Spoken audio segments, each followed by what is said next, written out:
Blessed and happy Sunday to all of you, my dear friends, my dear brothers and sisters, my dear good people of God, faithful followers of the Daily Gospel Reflection with Father Jack, my dear kababayans. Today is March 30, 2025, last Sunday of the March, and today is the fourth Sunday of Lent Year C. Today's Gospel is from the beautiful and the wonderful account of the Gospel of Luke, chapter 15, verses 1 to 3, and verses 11 to 32. Fourth Sunday of Lent is otherwise known as Litari Sunday. Litari means rejoice. Season of Lent, yet rejoice? Why do we need to rejoice? Why does the liturgical color changes from purple to pink? Why we need to rejoice? For two important reasons. First, because fasting is almost over. We are now on the relaxation mode of the penitential character of Lent. Rejoice because Easter is coming soon. And Easter is the happiest season of the year, not Christmas. And the second reason why we need to rejoice, because our gospel for today speaks about the real nature of our God. We have a God whose delight is to welcome sinners. We need to rejoice because we have a welcoming God.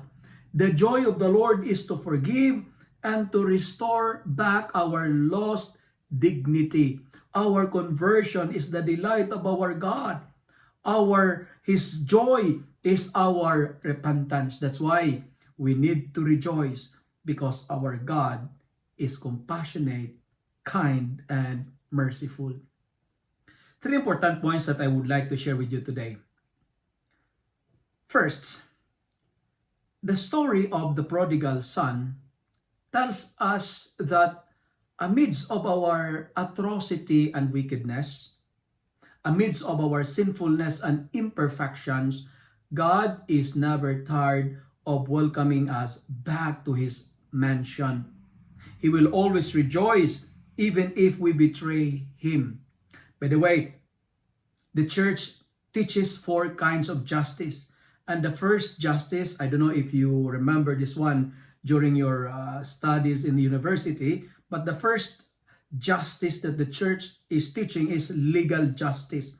Legal justice, this speaks about the responsibility of citizens towards the government. Legal justice is expressed when we vote, when we pay tax, when we follow rules and regulations of the government. That is legal justice. The second type of justice is distributive justice. This is now the responsibility of the government to the people. This is the opposite of the first one. And the responsibility of the government to the people is to maintain peace and order, to give wealth and financial assistance to the people, and to ensure stability of the country. And the third type of justice is commutative justice. In Latin, from the Latin word commutare, meaning to say equality. We call this as a mathematical justice. You pay what you owe. It's just like in the Bible, an eye for an eye, tooth for a tooth. And the third type of justice, the fourth type of justice is the restorative justice. Justice that restores, justice that rebuilds, rehabilitates, and transforms.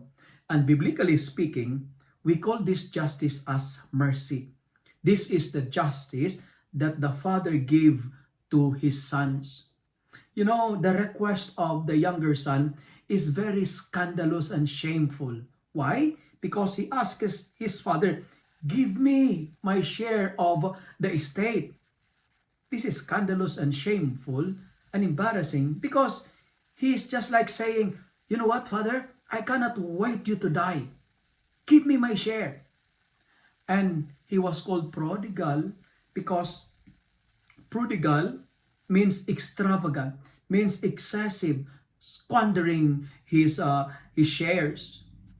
And on the other way around, the father, I think, is also a prodigal father, because he's also extravagant in giving mercy. He's excessive in giving love.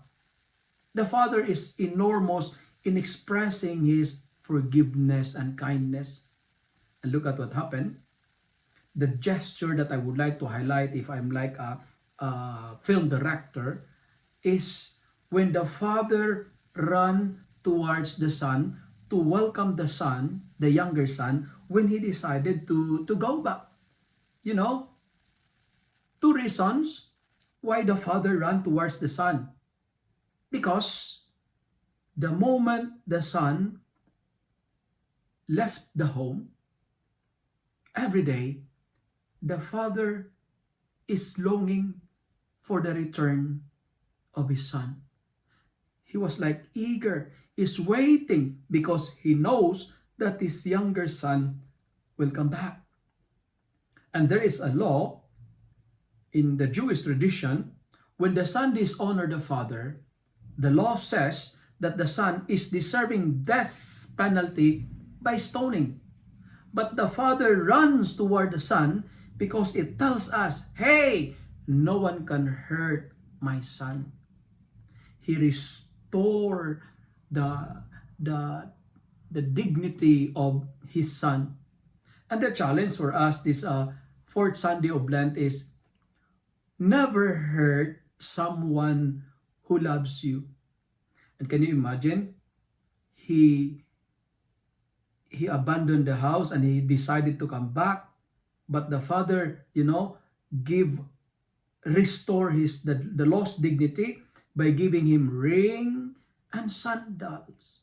Ring and sandals are symbols of restoration. This is restorative justice.